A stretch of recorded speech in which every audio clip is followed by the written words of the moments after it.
So Bobbi Althoff speaks on the tour cancellation. Bobbi and Funny Marco, they were scheduled to do their Open Thoughts versus the Really Good Podcast summer tour together, right?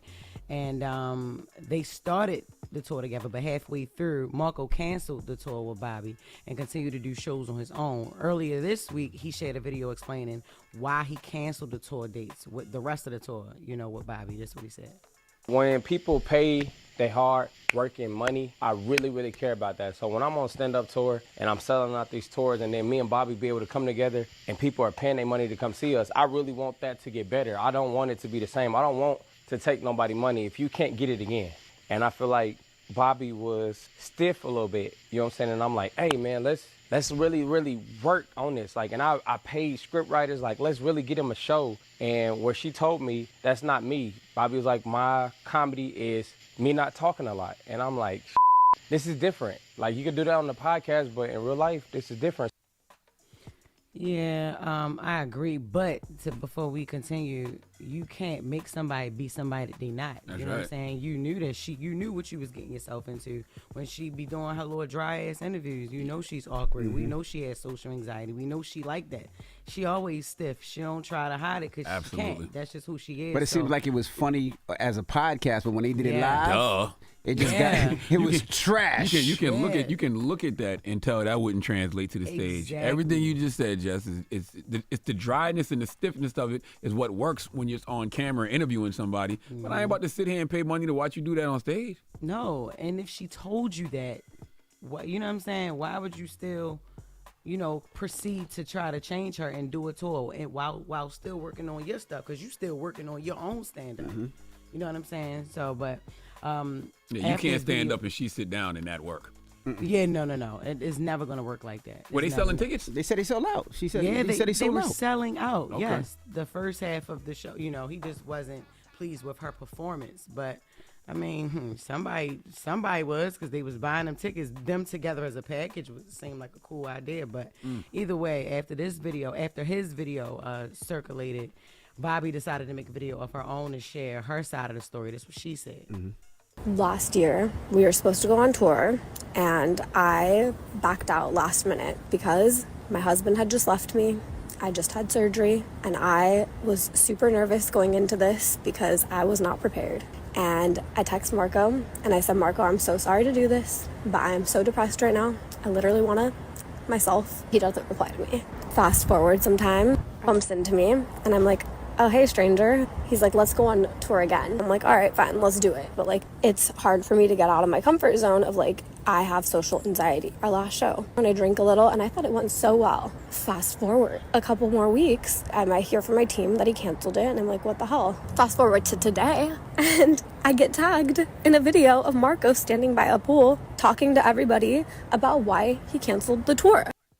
And mind you, the pool was empty. I'm like, come on, Marco. But yeah, I that understand. was just We all understand social anxiety, but I must say that video was pretty dry and stiff. I couldn't even get through it. You would have to tell me what happened. Well, Bobbi, the one she audio, just did. That was She was saying, so if y'all tuned out, she had canceled the tour. They was originally supposed to go on tour last year, but that was around the time where her husband had left her. She had surgery. She was going off. She said she wanted to off herself for real. So she texted Marco like, "Yo, I don't even think I can go through with this. I'm so sorry. These are the issues that I'm facing right now." Understandable. And that was that. You know what I mean? So she said he didn't respond, but then he came back to her later, like, all right, let's do the tour. She said, okay, cool. She was in a better space. They planned for the tour, and then halfway through, she didn't even find out by him. I'm shocked she even replied back to Marco. If I hit you and I tell you that I'm going through all of this and I'm depressed, and she said she might off herself. That's what you said? Yes. Yeah. I did all of that and you ain't even replied? Damn. I'm not talking to you no more. Then you 6 months later. Just hit me up a year later talking about let's go on tour. Nah. No. Where was you in my time of need? Right. Just a response like, okay, prayers up. Something. Hopefully we Thoughts can and prayers. this. Damn. Something. She was thinking that check. She was thinking the check at that time. Like, damn, we could get some bread. Let's F all that. Let's just go get this money. Yeah, but if you know Marco, Marco is a very awkward person too. He not as awkward as her, and I don't know her, but she shows her awkward a lot more than he does. But he's not really. I'm not gonna say he's not all there. I mean, but I'm just saying he's socially awkward as well. So maybe he didn't know what to say in that time. But my problem with it is you didn't even call her and tell her You just posted it on Instagram. Yeah, she found out from her team that they had just canceled it because they saw it. He didn't even tell her team. He told us, and she found out with us. The teachable moment here is that you just can't cheat the game, right? Like you can't skip steps. You know, you have to go through the process. Everything has to go through a process. I don't care how hot you think you are on social media. That stage will humble you quick, right, Jess? Jess, no. What? Excuse me? It will. It don't. You can't go on there thinking like this is the internet. You can't edit your stuff. You can't take stuff back. You can't depend on a like and comments. Them people in your face. So you got to make them laugh or you will be booed or it will be quiet. I'd rather it be quiet than for people to boo me. I mean, I'd rather it for people to boo me than for it to be quiet. Because then you slowly failing. I mean, that's never happened to me, but I'm just saying, like, I would rather hear boo than for it to be dead quiet. See, when I'm quiet, I'm enjoying the show because I'm listening, right? Because, you know how y'all are as comedians. Just you say something, then you might have a follow-up joke, so I'm listening. Yeah. When you hear me dying laughing, you bombing. Yeah, but if she cracking a joke, like you want somebody to laugh. The whole crowd will be quiet, and I'll be in there cackling. Yeah, nah, that's not how that's supposed to go. No, I'd be thinking that you laughing at my jokes. Like, I would never even get that. But, moving on. Oprah and Gayle, they addressed the rumors. So Oprah and Gayle recently did an interview together on Moments That We Make with Melinda French Gates. Shout out to her. During the conversation, they spoke on their friendship and addressed rumors about them secretly being in a relationship with each other. Because y'all know that's always been like the little thingy thing. But this is what they said. For years, people used to say we were gay or that we were, but and listen, we were up against that for forever. No, and people still say that. And I used to say to Oprah, you got to do a show on this because it's hard enough for me to get a date on Saturday night with people thinking we're gay. One of the things I started to think was maybe people aren't accustomed to seeing women with this kind of truth bond, meaning the reason why I think our friendship has worked is because Gayle is happier for me for any kind of success or victory or challenge I get through than I am for myself. Why y'all want everybody to be gay so bad? That's you. How is that really me? Want everybody to be gay. To be honest with her, I understand how she felt, but I felt like Gayle was letting it run. Like we y'all think we gay. Oprah like, no, tell them that we not. I'm telling you. Same thing with Charlamagne up here. What is Melinda Gates do podcast now? Yeah, she got it. Yeah. Damn. Her big rich ass asking them about scissoring.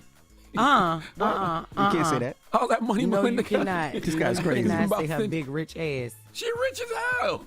No. Well, he can say the big rich ass part. The other part he can't say. What? Yeah. It was just an interview. I'm not sure if it's a podcast or not. Just to can't confirm say that. You can't say scissoring. Recently, she did an interview. She's doing interviews, but I don't know if it's a podcast. It didn't say that. But worth $11 billion. So wait a minute. You really can't say scissoring?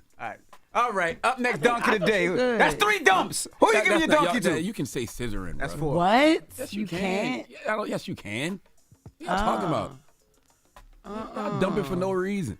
But y'all know people try to say that about me and Sheenie. Everybody keep trying to say, like, oh, that's you and your best friend, like, mess with each other. I'm like, no. Why? Just because Sheena's a stud? Yeah, just because Sheena's a stud and I have a stud best friend. And like that wouldn't even. I thought you were about to say, and I got a stud aura. I thought that's what you were about. I didn't hear that coming. I'm just a Tom girl, but no, everybody been trying to say that for years. They like, oh no, Sheena the baby father. Like how? What? Wow. Hey, you know why? Because at the baby shower, Sheena was behind you, hugging you. Was she? She been hugging me like that for years though. That's just what it is. Was she? Yes. Yeah, she always hugged me like that. Like yo, I'm telling you. But no, Sheena not pops. Girl, bye. Sheena not pops. Because you would definitely be pops. No, Brittany Griner is definitely pops. All right. Who you giving your donkey to? Man, 4 after the hour. 4 after the hour, man. This is 4 after the hour. 4 after the hour, man. I can't say what I want to say because I want to do Guess What Race today. So we'll talk about it 4 after the hour. Yes. It's the Breakfast Club. Yes. Wake that ass up. Early in the morning. The Breakfast Club.